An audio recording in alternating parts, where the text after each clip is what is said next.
many of you find it a pain to walk from the library to the field? How about walking to school? Do any of you ever do that? And has anyone here ever complained about having to go to school? Maybe once or twice?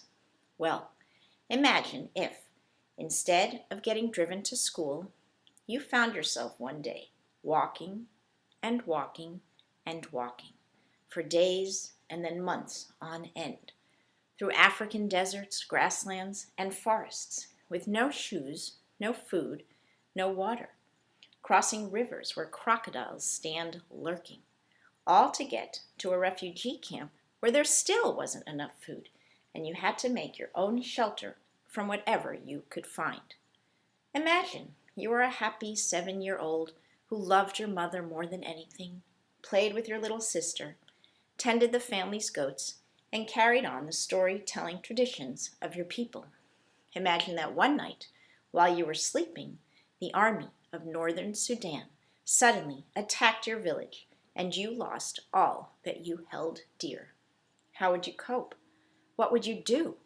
This book, A Hare in the Elephant's Trunk, by Jan L. Coates, documents in novel form the true story of a boy, Jacob Deng, who was one of the lost boys of Sudan, those thousands of boys who walked from southern Sudan to Ethiopia and then to Kenya in the late 1980s and early 1990s.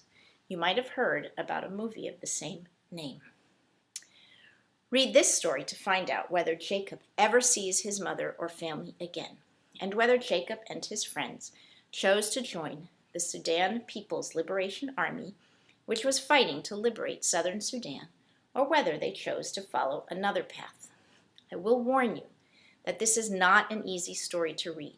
It's not fantasy or escapist fare. Instead, it will probably pull you out of your comfort zone. But when you finish and get back to your zone, you will be even more grateful for all of the privileges that you have. And you may just be inspired to do something to help people from Sudan like Jacob Deng so that they can share in Wadeng, a word in the local language Dinka, meaning hope for tomorrow and a better day. This is a disturbing but ultimately inspiring story, and it's highly recommended.